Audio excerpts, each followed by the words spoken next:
Welcome to the Light Channel, and today I'm going to share some thoughts on basically a meta-logic of space-time energy gravity in a cosmology of light. Now, to begin this, I would like to first depict a reality where light exists in its native state, traveling infinitely fast. So I'm going to depict this native state with the speed of infinity. And I also want to take the inverse of speed, which I'm going to correlate to a binding factor. So let me just call it binding factor. And this is the inverse of the speed of light that I'll depict by L. And if that binding factor, or rather if L is infinity, then this binding factor is going to become 0 because L is infinity. And in that reality, any kind of materialization will disperse itself immensely across this reality, and therefore the logic of this reality is going to be such that if you have a light source at its center, it's going to exist everywhere simultaneously. So there's going to be a logic of presence. If anything not of the nature of light arises within this sphere, then it's going to be overpowered by light. So there's going to be a reality of power. In this reality, since everything is instantaneously connected in the fabric of light, then if anything appears or disappears, then it's recorded in the fabric of light, and so light has a complete knowledge of this space. And then finally, since everything exists in the nature of fabric of light, there's going to be an implicit harmony that exists. So we see that the reality of this sphere, where light's traveling infinitely fast, can be depicted by these four aspects to its reality called presence, power, knowledge, harmony. Now, let me assume, or let me take a scenario where light can project itself at some slower speed, and let me call that speed n. Now, when light projects itself at a slower speed n, then basically what we have is we have a binding factor that now becomes greater than 0. In other words, if there's some kind of materialization that's going to occur in that reality, it's not going to be instantaneously present everywhere, but it's going to be perhaps present in fields that are ubiquitous, and that's a hypothesis. But the logic of this would then be that this materialization differentiates itself, so these things that we call presence, power, knowledge, and harmony can become, in a sense, sets of presence, power, knowledge, and harmony, which I'll depict by 4 different sets. And these sets have infinite number of elements in them, a vast number of elements. So you can think of, for example, like presence diversifying into all kinds of things related to presence, knowledge diversifying into many, many different distinct elements related to knowledge, but yet showing the richness of what knowledge is. And then if we assume that light further projects itself at an even slower speed, which I'll call k, then here we have 1 over k, which is going to be quite a bit greater than 0. And what I want to propose is that the binding factor then acts in such a way that it binds different elements in these sets to create a whole diversity of infinite seeds. And so we can depict this diversity of infinite seeds by a function of basically the possibilities that exist in each of these sets. So it's going to be a multiplication of all elements, different permutations and combinations that will create a single diverse seed. So this then becomes the basis of immense diversity. And then if we take the known scenario of light projecting itself at speed c, And c, of course, is 186,000 miles per second, where light travels at that speed in our physical universe. Then we have 1 over c that is proportional to h, and we know that h, or Planck's constant, is a quantity whereby information or energy is gathered to a certain threshold, and then that threshold is enough that it creates these things called quanta that allows materialization to occur.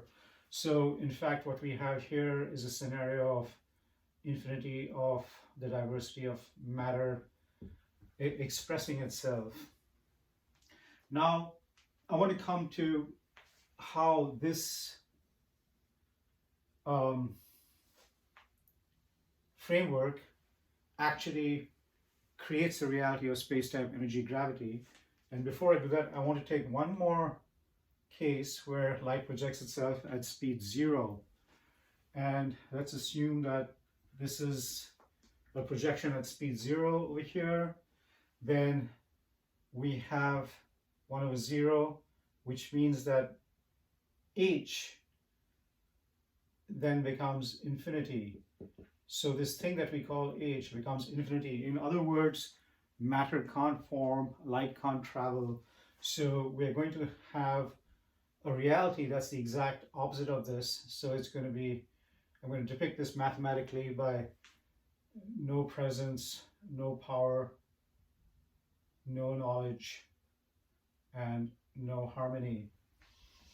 And so we have, just simply by considering 4 different kinds of projections from this native state of light, an entire play of different realities that can emerge as a result. And I want to suggest that at this point, just before light projects itself at speed c, what is existing is infinite number of diverse seeds in subtle form. And these diverse seeds, when light projects itself at c, then need an arena in which to participate, and this arena we can call space. So space is the infinity of seeds, which then gives us the suggestion that it has the archetype of all kinds of possibilities, and therefore it's an aspect of knowledge. So we see here that space itself is a derivative from this thing that we call knowledge that exists in light's native state where it travels infinitely fast. When we think about time, then we can think about time as the maturity of seeds, and this maturity is inevitable. That thing that exists inside the seed is going to fulfill itself, show itself in its fullness sooner or later. And so there's an aspect of power to the way time expresses itself. And so that's another property from this reality that exists where light travels infinitely fast. When we think about energy, energy can be thought of as the materialization of seeds. And the materialization means that it's related to the light's property of presence. And when we think about gravity, then gravity can be thought of as the arrangement between seed and seed, or seeds and seed, which essentially means that it's materializing light's aspect of harmony. So when we think about space-time energy gravity, what we're saying as a result is that it's an emergence from this precipitation of light, where light travels or occurs at a speed infinitely fast, and as it projects itself, it creates the basis of infinite number of seeds, and these seeds then translate into the notion of space-time energy gravity. So certainly that's a way to think about how space-time energy gravity arise. Now the next question is, what kind of cycles will govern the logic at a more macro level of space-time energy and gravity? And for that, what I'm going to do is I'm going to consider the surfacing or the concept of number that's tried to concept. So when we think about the number, I'm going to depict number here. When we think about the number 0, then we can consider this primal space where light travels or exists in its native state, and all possibility, all potentiality is present in it. So if we give a meaning to this, then the meaning of 0 is some kind of absoluteness. Now, when we think about the number 1, then if we think about this space and view it differently, or rather this reality where reality is due to light traveling infinitely fast, then there's a unity that essentially combines or that animates everything. So we can think of 1 being an essential unity. When we think of the number 2, then we can think of this process by which light projects itself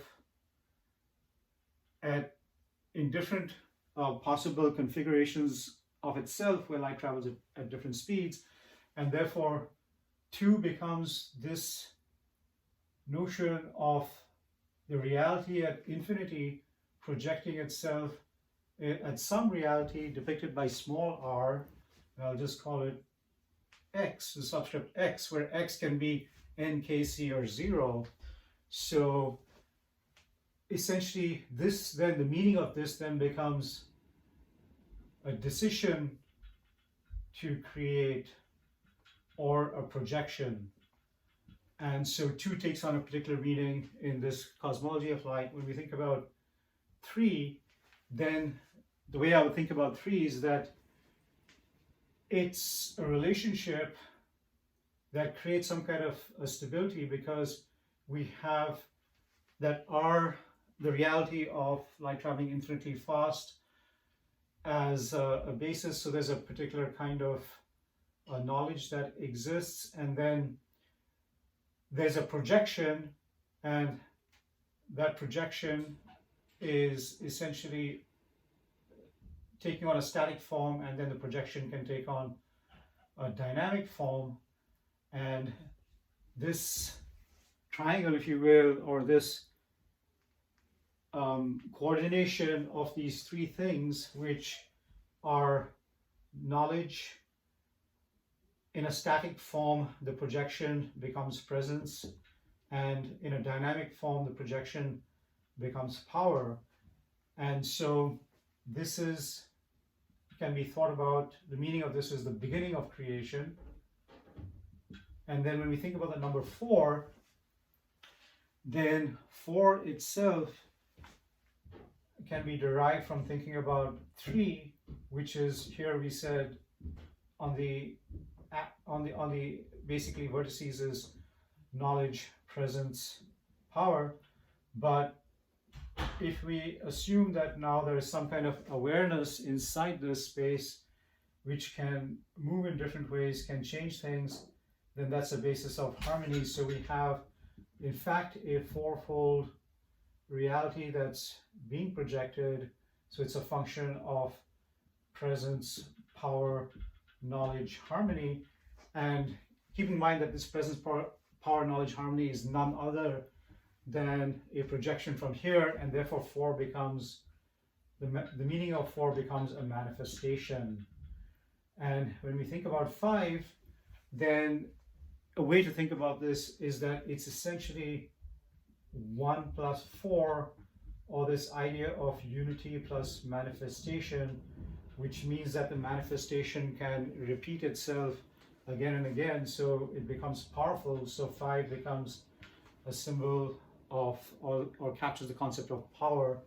6 can be thought about as 2 plus 4, and 2 is this decision to create. So there's this creative aspect and something that manifests. So it's the concept of creativity. When we think about 7, then 7 can be thought of as 3 plus 4, where you have 3, which is the beginning of creation or a stability, and you have also then a manifestation, and so this becomes a symbol of transfiguration, or in a sense realization. And then if you think about 8, 8 can be 4 plus 4, which means that there is, in a sense, an inner and an outer manifestation, which perhaps can be thought of as the concept of abundance.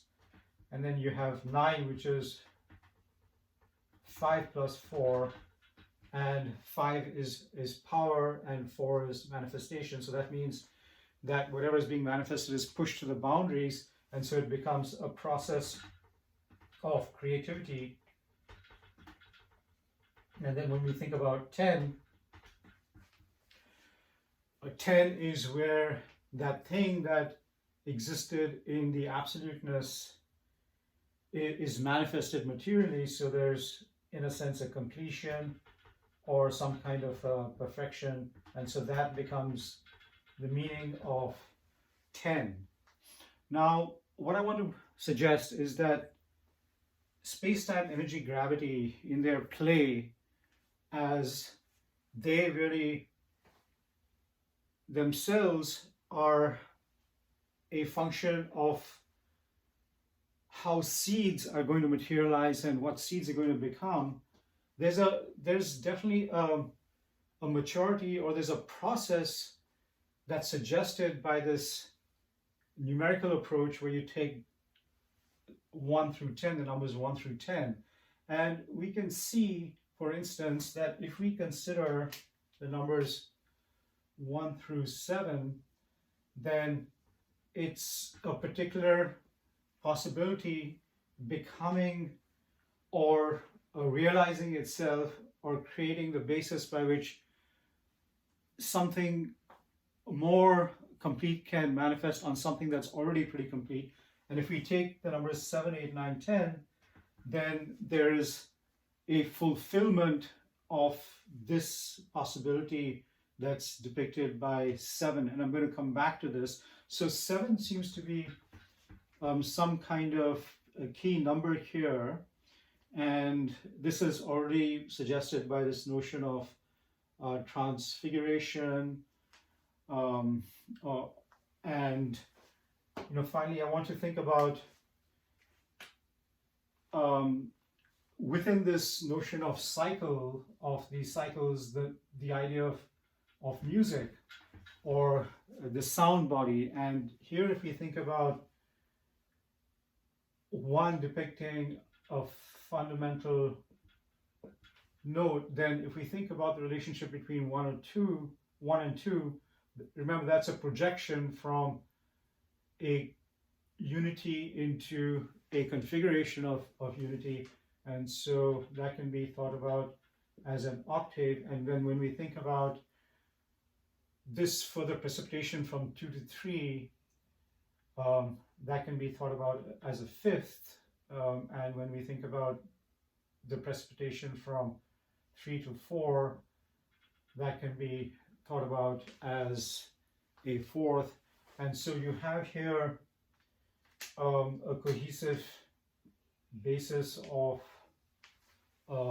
music, which in its sound body aspect becomes instrumental in perhaps how things manifest or arrange themselves, but it's part of this cycle, the possibilities of cycle of how space-time, energy, gravity evolve in the play of the cosmos.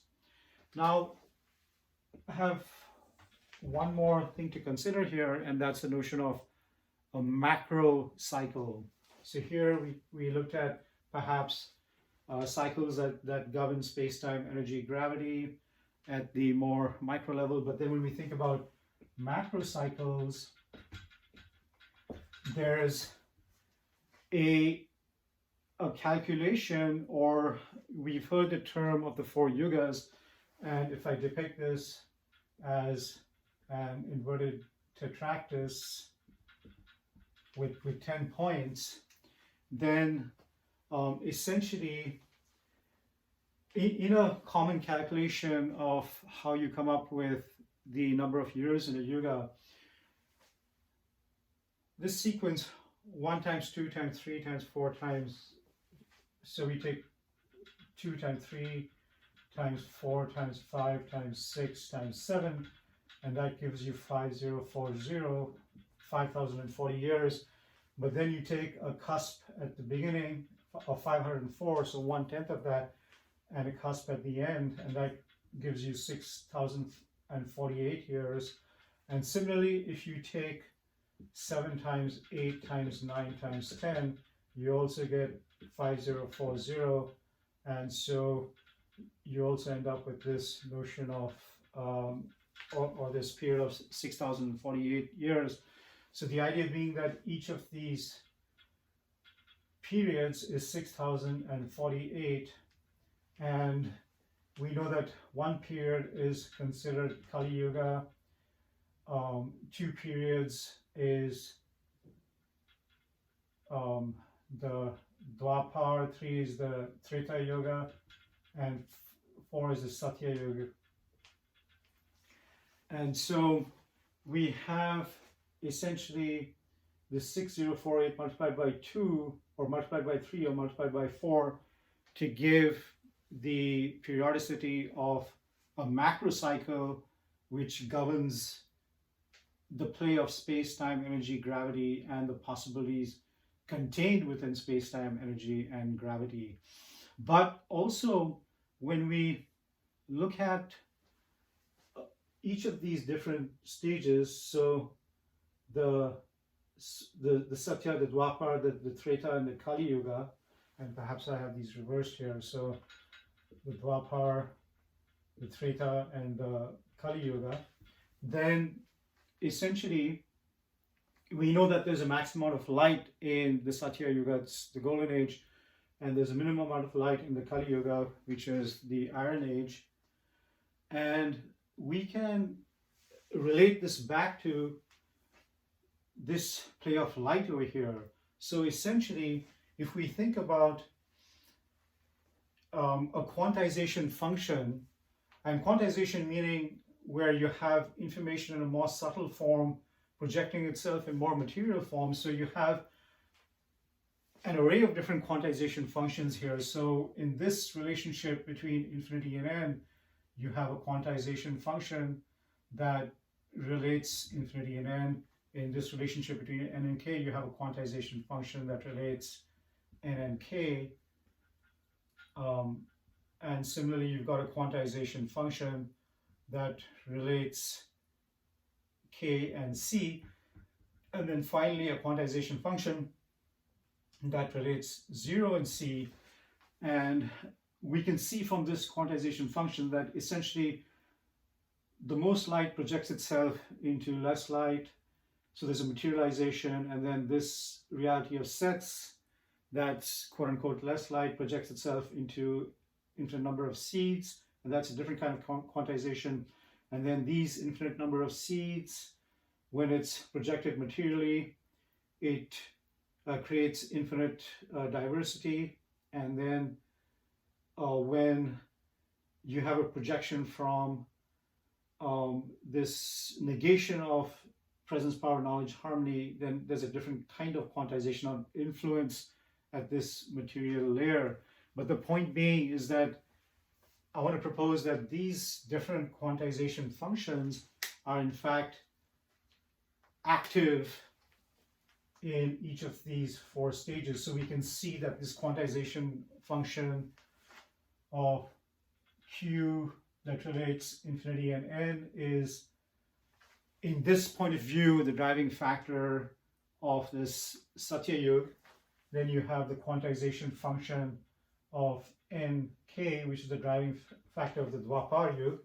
Then you have the quantization function of k and c, which is the driving factor of the Treta Yuga. And then you have the quantization function 0c, which I want to propose is the driving factor of the Kali Yuga. And so by definition, each of these yugas are going to be open to different kinds, quality of light, and different possibility, which determines that age. And since light, we're saying that space and time emerge differently, essentially in each of these different realities of light, and that's part of the case being made here. When light travels at speed c, there's a particular kind of emergence that we recognize as space-time energy gravity in our physical cosmos, but equally there's a different kind of space and time that are emergent in each of these areas, and that influences what's happening physically in these yugas. Finally, I want to make the point of, here we considered a macrocycle to do with time, and I want to look at a macrocycle to do with space. And if we take the tetractys as it was perceived by Pythagoras, then in a common interpretation, we have Earth being created with these 4 points.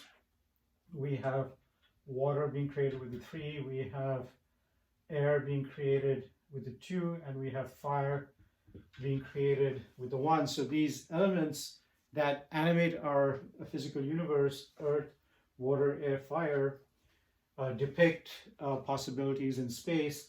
But if we also think about what earth is nothing other than light's aspect of presence. Water, we may say, is light's aspect of harmony in this kind of interpretation. Air, we may say, is light's aspect of power, and fire, we may say, is light's aspect of knowledge. So in other words, even when the tetractys is viewed in this way, for the macro possibilities in space, then we see that it itself comes back to these properties that we derived, or that we're suggesting exist when light travels at its native state of infinity. And therefore, to summarize, what we have here is a meta-logic of space-time energy gravity, and we considered how space-time energy gravity is implicit in the way light precipitates and shows itself. And then we have the notion of the governance of space-time energy gravity and the cycles that they're subject to, which we can get insight into from taking the concept of what 0 through 10 stand for.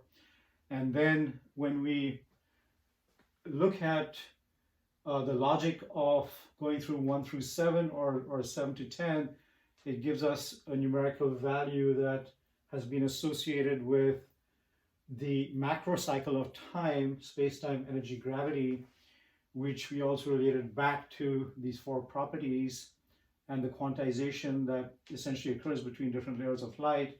And finally, when we think about space at a macro level and these manifestations of earth, water, air, and fire, then again it relates back to these properties of light. So in a cosmology of light, light remains the foundation and the matrix from which all space-time energy gravity arises, and also the way in which it's emergent from light as to how the evolution of space-time energy gravity is governed.